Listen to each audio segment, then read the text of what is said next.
Have you ever stopped to think about the magic happening inside that tiny battery powering your phone, your laptop, or even your car?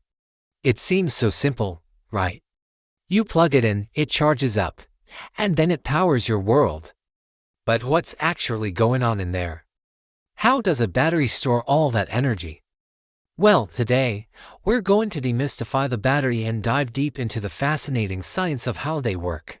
It's not magic, it's chemistry, and I promise it's cooler than you think. Let's start with the basics.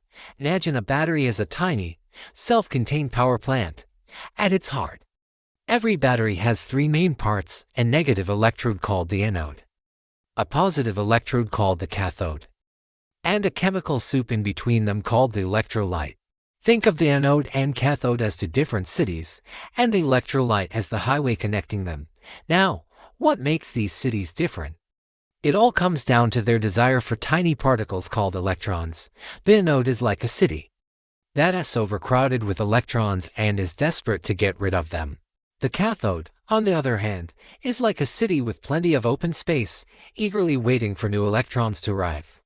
When you're not using the battery, there's a barrier, called a separator, that keeps the anode and cathode from directly touching. It's like having a closed gate on the highway. The electrons in the anode want to rush over to the cathode, but they can't get through the separator. This buildup of potential is what we call voltage. It's stored energy, just waiting for a path to be released. So what happens when you turn on your device, say, your flashlight? You're essentially opening the gate. You're creating an external circuit, a new road for the electrons to travel. They can't go through the electrolyte, so they race out of the anode, through the components of your flashlight, lighting up the bulb in the process, and finally arrive at their destination. The cathode, this flow of electrons, is what we call electricity. It's the current that powers everything. But wait, if all these negatively charged electrons are moving from the anode to the cathode, wouldn't that create a massive electrical imbalance? The battery would just stop working almost instantly. This is where the electrolyte plays its crucial role. While electrons are taking the scenic route through your device, positively charged particles called ions are traveling directly through the electrolyte, from the anode side to the cathode side. This movement of ions balances out the charge, keeping the whole process stable and allowing the electrons to keep flowing.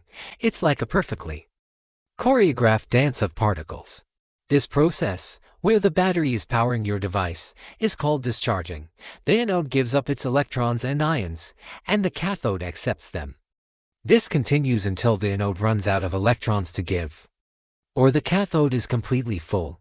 At that point, the battery is dead. The dance stops. So, how do we get the dance started again? This is where charging comes in, at least for rechargeable batteries like the lithium-ion ones in your phone. When you plug your phone into the wall, you're essentially applying an external power source. This power acts like a powerful force that reverses the entire process. It pushes the electrons out of the cathode, forcing them back through the external circuit to the anode. At the same time, it forces the ions to travel back through the electrolyte, from the cathode side to the anode side. Basically, you're resetting the whole system.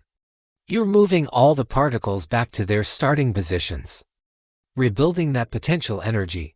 The anode gets crowded with electrons again, and the cathode becomes empty, ready for the next cycle. The battery is recharged and ready to power your adventures once more. Of course, this is a simplified explanation. There are many different types of batteries, from the simple alkaline ones in your remote to the complex lithium-ion batteries in electric vehicles. Each type uses different chemical materials for its anode, cathode, and electrolyte. For example, a standard alkaline battery uses zinc for the anode and manganese dioxide for the cathode.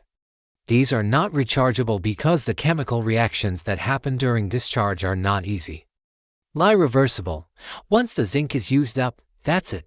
Lithium-ion batteries, however, are masters of reversibility. Their name gives it away. They use lithium ions. Typically, the anode is made of carbon, and the cathode is a metal oxide. Lithium is incredibly lightweight and great at storing and releasing energy, which is why these batteries can be so small yet so powerful. They've truly revolutionized portable electronics.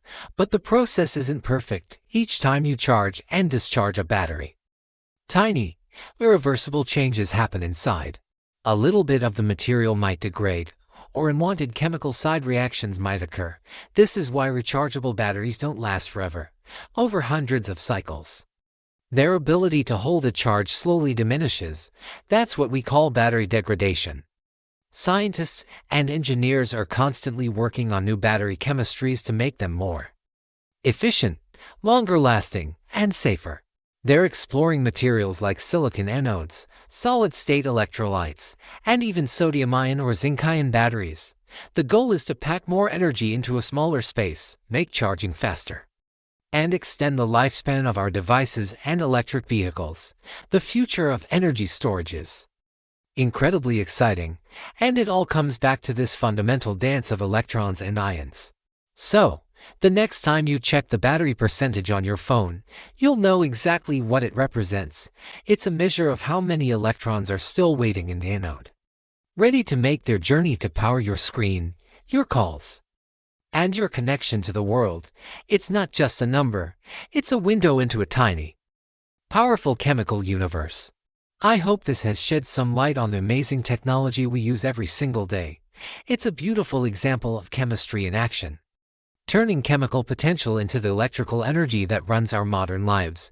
If you found this interesting, don't forget to like this video and subscribe for more deep dives into the science behind our world. Thanks for watching.